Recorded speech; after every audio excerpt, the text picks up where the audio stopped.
Doctor Mohammad Yunus কি ভারতের গোলাম হয়ে গেল নাকি? ব্যাপারটা কেমন হয়ে গেল? ডক্টর মোহাম্মদ ইউনূস রাষ্ট্রীয় ক্ষমতায় আসার পরে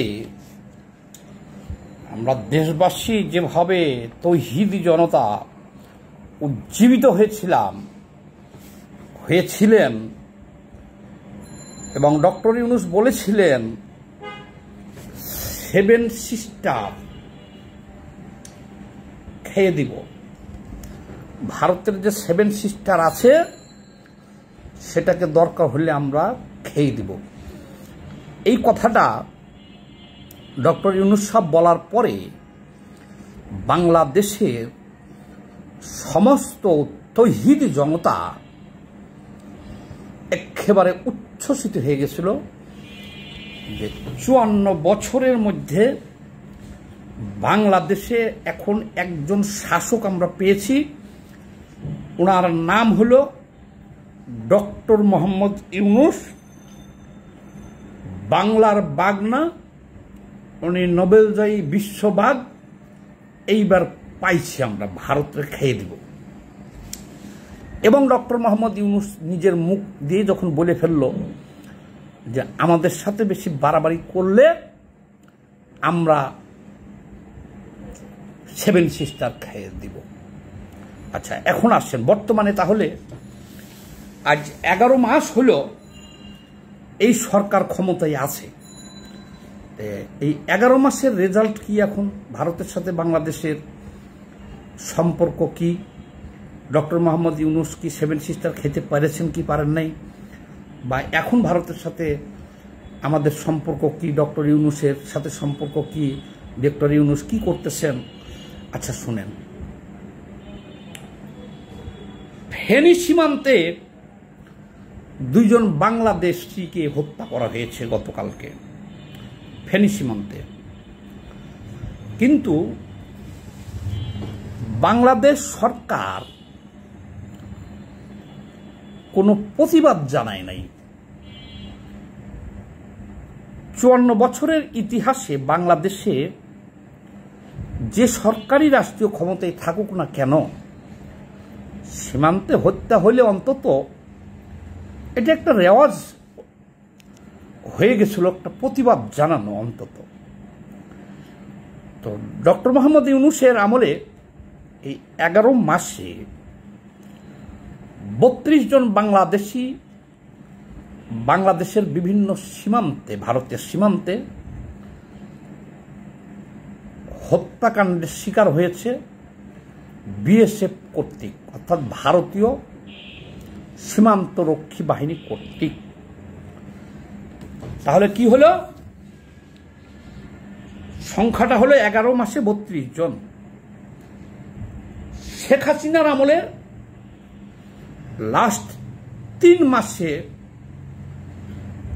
নিহত হয়েছিলেন 29 জন।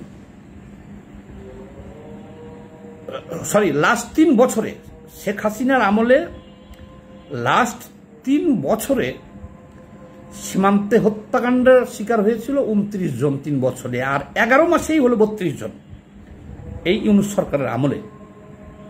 তো ঠিক আছে, এই যে সীমান্তে হত্যাকাণ্ডগুলো, এগুলো নিয়ে আর একটা ভিডিওতে বিস্তারিত বলবো, কেন মারা যায়, কে মারা যায়। এটা বেশিরভাগই যারা চোরাচালানে যুক্ত রাতের বেলা।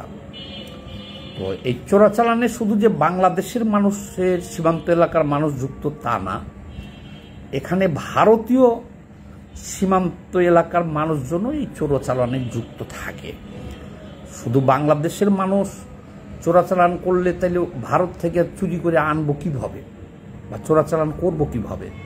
এটা একটা নেটওয়ার্ক কাজ করে, যেখানে ভারতের সীমান্তের লোকজনও জড়িত থাকে, বাংলাদেশেরও সীমান্তের লোকজন জড়িত থাকে। তো এ কারণে এটা নিয়ে আর একটা ভিডিও করব, দোষ কার গুণ কার এটা আজকে বলতেছি না। কিন্তু আজকে যেটা বলতেছি যে ডক্টর মোহাম্মদ ইউনূস তো এখন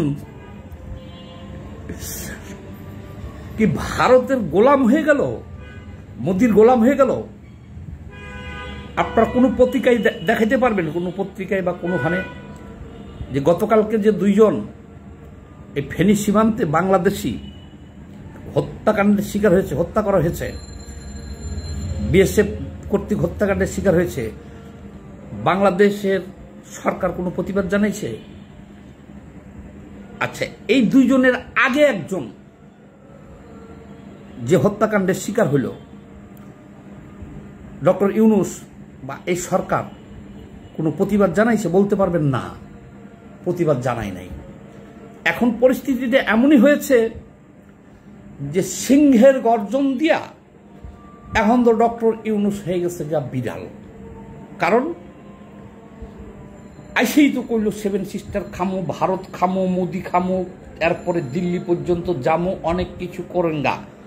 তৌহিদি জনতা মহা খুশি। কিন্তু শেষ পর্যন্ত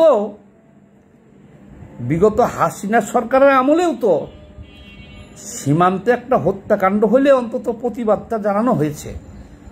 এমন কোনো হত্যাকাণ্ড আমি দেখি নাই যেটা বাংলাদেশের সরকার প্রতিবাদ জানাই নাই। কিন্তু ডক্টর ইউনূসের কি হইল?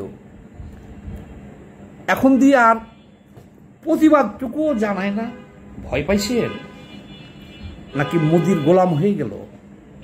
এখন তো কেউ প্রশ্ন করেন না যে ডক্টর ইউনূস এখন যে সীমান্ত হত্যাকাণ্ডগুলো এই যে কয়েকবার আমরা দেখতেছি, হাসিনা তো প্রতিবাদ জানাইতো, তাহলে আপনি তো প্রতিবাদও জানাইতেছেন না।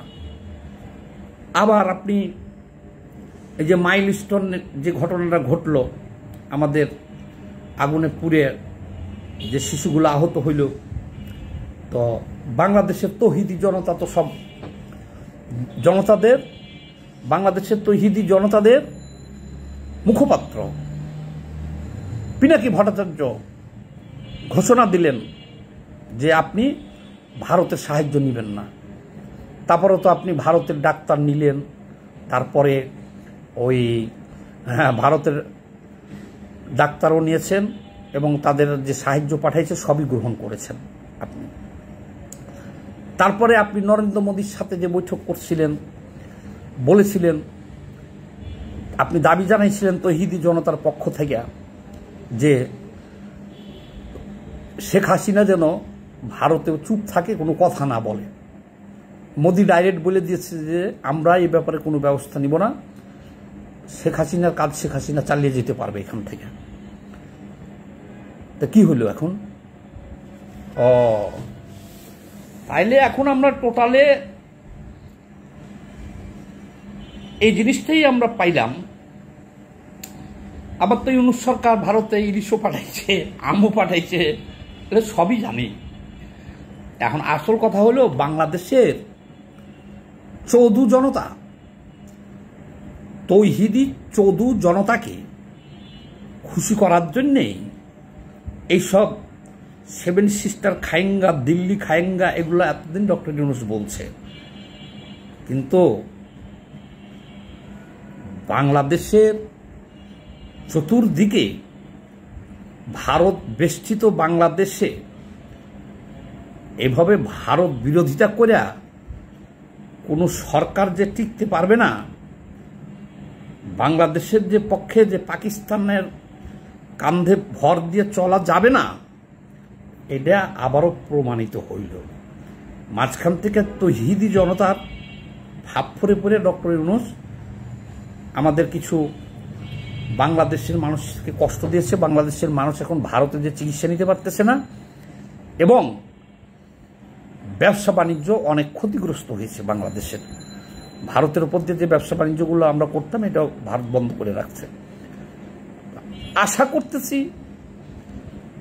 আবার সব ঠিক হয়ে যাবে, উপায় নাই। গোলাম হোসেন, আগামীতে নির্বাচিত সরকার আসলে সব ঠিক হয়ে যাবে। কারণ ডক্টর ইউনূস এখন ইদানিং হাল ছেড়ে দিছে, কিন্তু এটা তো হলো তৌহিদি জনতার সরকার, তার নিজের করার কিছু নাই। এই কারণে এখন প্রতিবাদ জানানো ছেড়ে দিছে, ভারতের বিপক্ষে বলা তো দূরের কথা। সবার আগে ভাবতে হবে দেশ, দেশের স্বার্থ এবং জনতা। আমরা আশা করতেছি আগামীতে নির্বাচিত সরকার আসলে ভারত বাংলাদেশ সম্পর্ক আবার ঠিক হয়ে যাবে। সবাই ভালো থাকবেন, ধন্যবাদ।